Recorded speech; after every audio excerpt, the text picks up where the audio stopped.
Hey, you guys, I want to talk today a little bit about something that I find almost universal among my clients. And I wanted to talk a little bit about it today because I want you to realize that when you are going through it, it feels like you're the only person in the world and you don't want to talk to people because you're afraid they'll be judgy about it or, think that you need to do something different to handle the situation.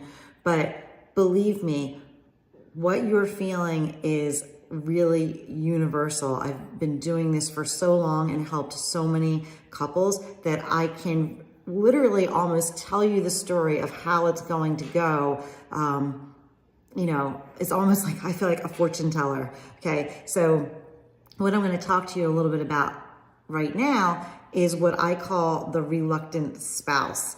And we all have one. It's very, very, very rare that people come to me and say, my spouse and I have decided to divorce, and you're in the same place emotionally. Usually one person, and in my experience, it's usually the woman, and statistics bear that out, that 85% of divorces are initiated by women in this country. That's not a small number. So maybe you can relate, like you've been laying in bed at night or in the shower and you have been thinking this through, thinking, I know that this is over. I know I need a divorce.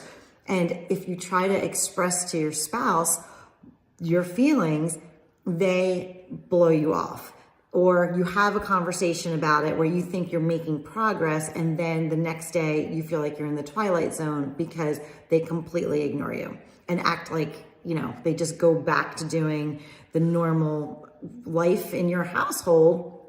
And that is because the reluctant spouse is really, number one, operating out of probably a learned behavior. It's probably not the first time that they were afraid that you were maybe serious about a divorce.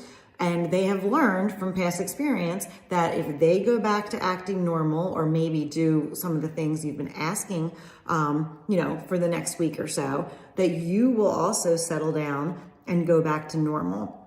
And I think most people stay in that weird dance of dysfunction for a very, very long time. I know I did for about 6 years. I remember so clearly the first time I thought to myself, like, oh, we're going to be divorced at some point.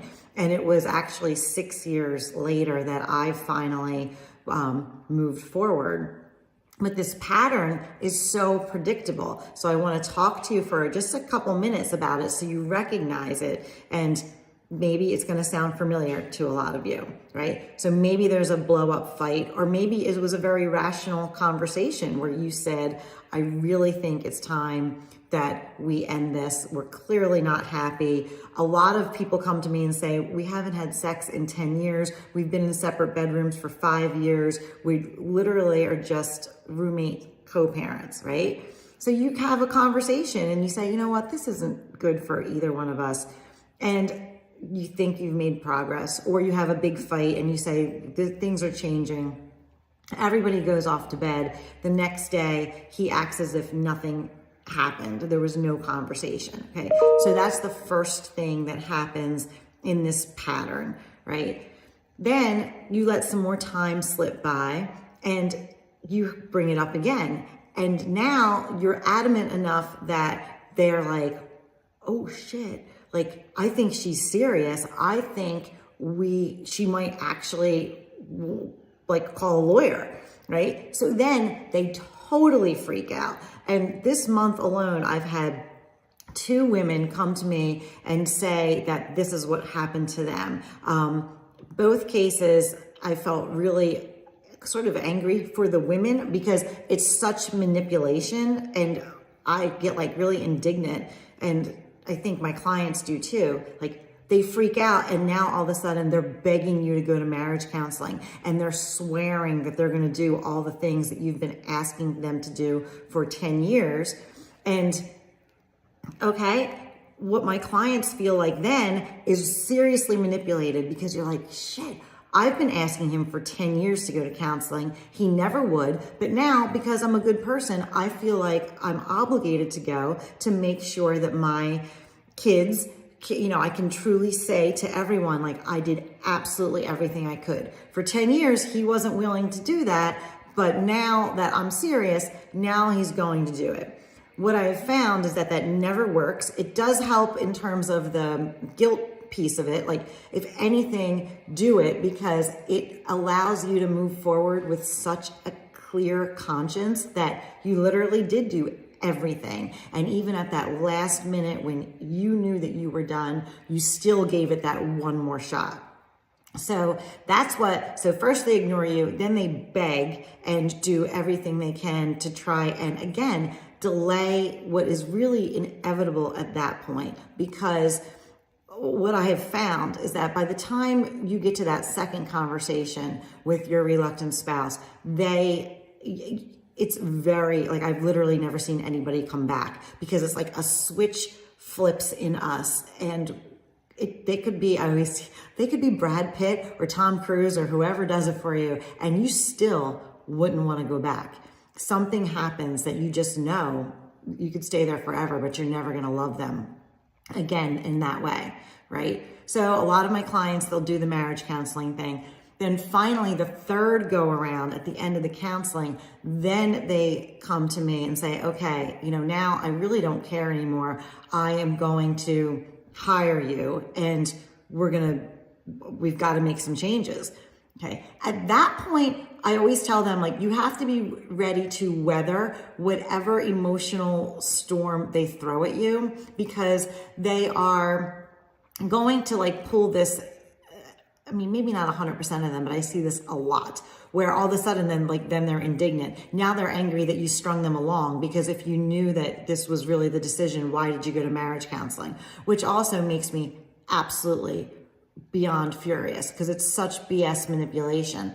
Okay. But so I know that that's coming down the pike, and it's good if you know it's coming down the pike, because then we just, like, weather that storm. And how I handle it, a lot of times my clients pay me to help them handle that situation. And then I will reach out and be like, hey, I'm so sorry. I know nobody ever wants to be in this spot. I'm here to help you guys really figure out your next steps. We don't even say the word divorce. We're figuring out next steps in a way that's healthy for everyone. And sometimes, I'll be honest, they might ignore me for a month, right? But what I say in that conversation is, if your spouse has decided that you're getting divorced, unfortunately, you are getting divorced one way or the other. She doesn't have to ask your permission to go out and hire a divorce attorney and serve you with divorce papers, right? Anybody can do that at any time. She doesn't have to ask your permission to hire me. And you can choose to tell me to go pound sand, but she's just going to hire a divorce attorney then. At least doing it this way, we want to preserve your family ties. We want to make sure that things are calm and moving at a slow pace that people can emotionally adjust to, right? And so the last stage, after you or I have that conversation with your spouse, like, I'm really sorry, but this is happening, we give them time to sort of process. You do your thing, you prepare, you start thinking what's coming next. They will catch up. And 100% of the time, they do catch up, because they start to realize, hey, we are happier. I do see a different version of my life. And it's when they realize that they can move into that different version of their life without battling it out in court, without losing their kids, they relax too, and they come to accept it. So that is the journey of the reluctant spouse. All I would urge you to do is not allow them to kick the can down the road for years. But if you've got to manage a little bit of counseling and, it's like a little bit of a dance where you're letting them adjust emotionally to the idea, what I will tell you is, don't go backwards. Don't pretend like nothing's happening. Be compassionate to where they are, but be consistent in your message that that things need to change. It's compassionate consistency, one step, one foot in front of the other, one step at a time, and you will find yourself like emerging out of this really toxic status quo that you've been stuck in. So if that was helpful, please let me know if you have any questions or need anything else. Talk to you soon.